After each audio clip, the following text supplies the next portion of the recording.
कौन है? तो देख रहे हैं आप, फाइनली प्रशासन के लोग, इनके अधिकारी के लोग आए हुए हैं, गेट खुल गया है। अब देखते हैं कितने लोगों को अंदर जाने देते हैं, बात करते हैं।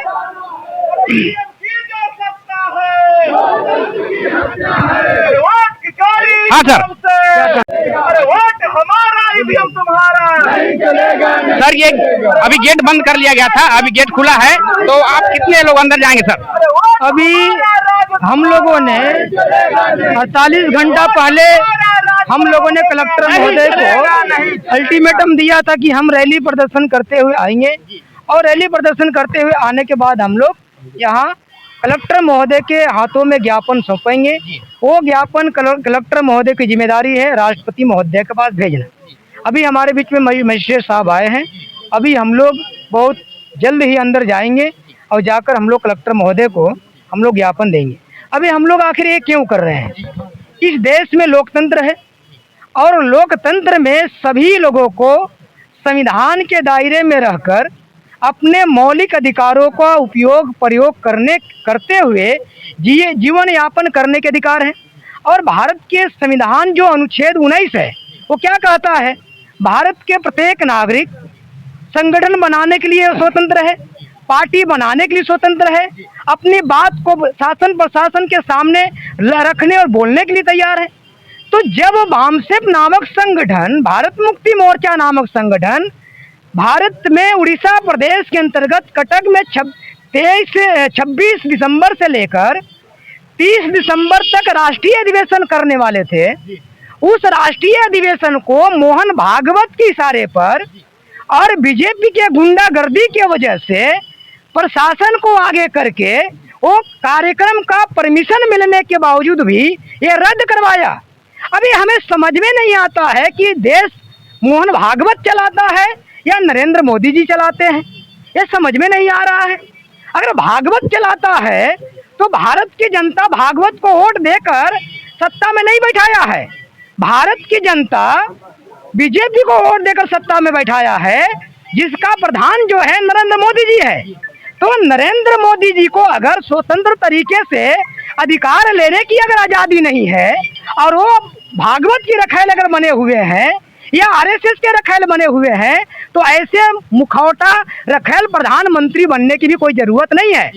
वहाँ की कलेक्टर, कटक के कलेक्टर और कटक के जो कैप्टन थे और जो कमिश्नर थे, उन लोग हाथ जोड़ जोड़ के कह रहे थे कि बीजेपी की प्रेशर है, आरएसएस की प्रेशर है, यहाँ की सांसद की प्रेशर है, इसलिए मैं आपका कार्यक्रम रद्द किया।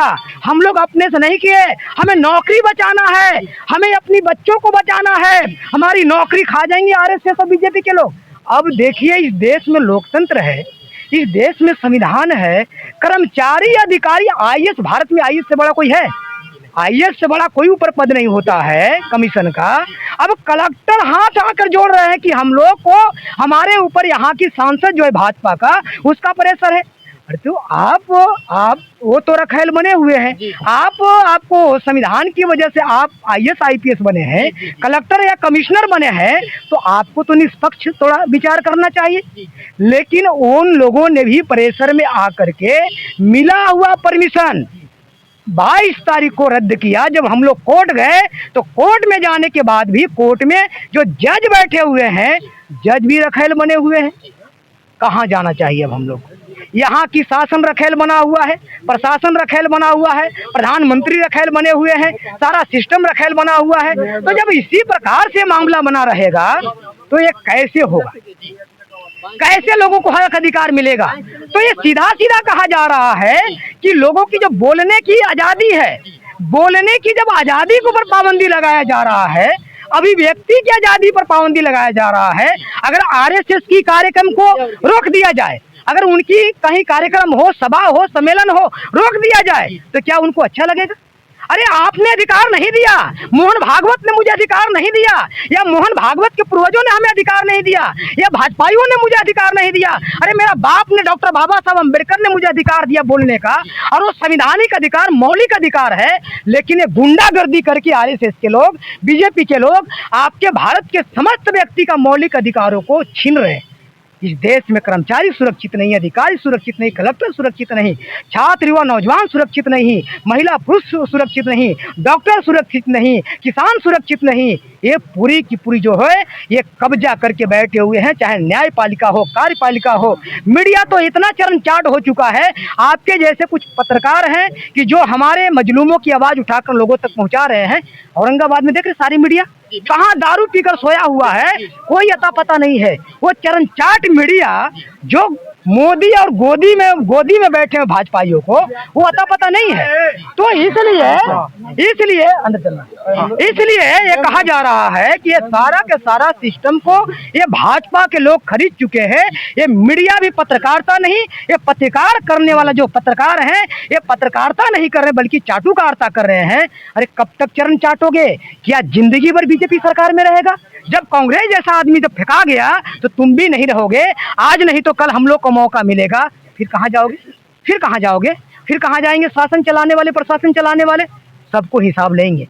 अवसर सबको मिला है, ये जो प्राकृतिक है ना, सबको अवसर दिया है, हमको भी अवसर मिलेगा। जब हमको अवसर मिलेगा, अगर हमारे साथ में आज न्याय नहीं हो रहा है, बलात्कार, हत्या, मर्डर, गैंगरेप अंतिम चरम पर है, लूट पाट। बीजेपी की सरकार में चोरी करके बिहार की सरकार बनी, चोरी करके सरकार बनी। जनादेश किसके पक्ष में जा रहा है? और लूट पाट करके बीजेपी के लोग सरकार बना रहे। और नीतीश कुमार जी गोदी में बैठे हुए हैं, पता नहीं कौन सी नशा के दवा खाकर मतवाले हो गए हैं। न बोलने की उनको शौर हो रहा है, न चलने की शौर हो रहा है, न कुछ करने की शौर हो रहा है।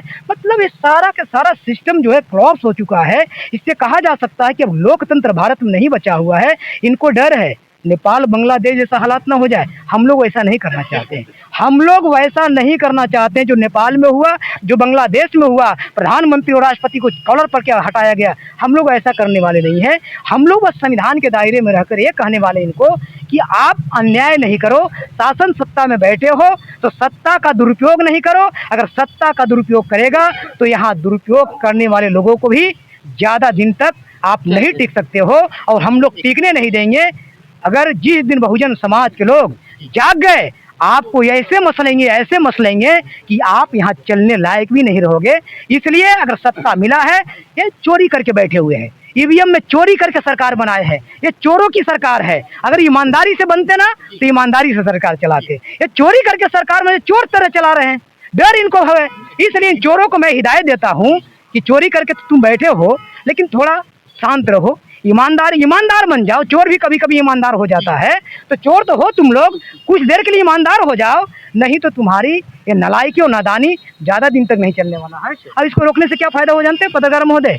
रोकने की वजह से जो हम 10 लाख लोगों को समझाने वाले थे, आज हम भारत के करोड़ों लोगों को समझा दिए। अगर नहीं ये रोकता तो ये जो यहाँ सुन रहे थे ना, या नहीं अभी सुनते, तो ये अच्छा किया बीजेपी के लोगों को। बीजेपी के लोगों में धन्यवाद देता हूँ, और भागवत को भी धन्यवाद देता हूँ कि ऐसे ही तुम रोकते रहो और हमारा आंदोलन ऐसे ही बढ़ते रहेगा। और इतना ही नहीं, 22 तारीख को भी हम लोग जाने वाले हैं हेडक्वार्टर, और भागवत को पूछने वाले हैं, मोदी चलाता है कि तुम चलाते हो सरकार? तो कहेगा मोदी, तो मोदी को चलाने दो। अगर कहेगा नहीं हम चलाते हैं, तो तुम कौन चलाने वाले होते हो? संविधान ने तुमको नहीं दिया है सर, बीजेपी को दिया है, बीजेपी को चलाने दो। और ऐसा पूछने वाले हैं। अब डर से क्या कह रहा है भागवत? असुरी शक्तियां हमें तोड़ने के लिए लगी हुई है। असुरी शक्तियां, असुर किसको कह रहा है? एसी एसटी ओबीसी को राक्षस कहता है, दानव कहता है, असुर कहता है। असुरी शक्तियां हमें तोड़ने में लगी हुई है। और हिंदू जब फूट होती हिंदुओं में, तब तक देश गुलाम हो जाता है। हिंदू किसको कहते हो? कौन हिंदू है यहाँ? अरे तुम हिंदू हो। 3.5% जो है इस देश की नस्ल नहीं है। फसल भले इनका यहाँ हो रहा है, यहाँ का बीज नहीं है, उधर से बीज आया हुआ है। तो तुम तो उधर जाने की जरूरत है, इधर लगाने की जरूरत नहीं है। तो इसलिए ये सरकार चलाने की लायक नहीं है। इसलिए हम लोग ये कहते हैं कि भाई भागवत को हम लोग हिसाब करने के लिए जा रहे हैं, पूछेंगे। और अगर हमारा कार्यक्रम राष्ट्रीय अधिवेशन करने की अनुमति नहीं दिया और उसकी मुआवजा का भरपाई नहीं किया, ये आंदोलन नहीं जन आंदोलन में हम लोग तब्दील करेंगे, ऐसा मैं इस मौके पर कह रहा हूँ। धन्यवाद। बहुत धन्यवाद साहब। देख रहे हैं कि आप गेट खोल दिया गया है कलेक्टर साहब के यहाँ जाने का, और आ रहे हैं सब। कब तक ये लोकतंत्र में लोग ऐसे धरना प्रदर्शन लेकर के, ऐसे महारैली लेकर के कब तक जूझते रहेंगे? ये गवर्नमेंट को हमेशा सोचता चाहिए, हमेशा इसका संज्ञान लेना चाहिए कि देश के किसी भी पब्लिक को, किसी भी जनता को किसी प्रकार का कोई तकलीफ ना हो, दुख ना हो, और देश अच्छे तरीके से चले। देख रहे हैं कि अदर कंट्रीज कैसे विकास कर रहे हैं, लेकिन हम सिर्फ अपने ही राज्य में फंस कर रह रहे हैं। तो देखते हैं, आगे चलते हैं, मिलते हैं कलेक्टर साहब के यहाँ। और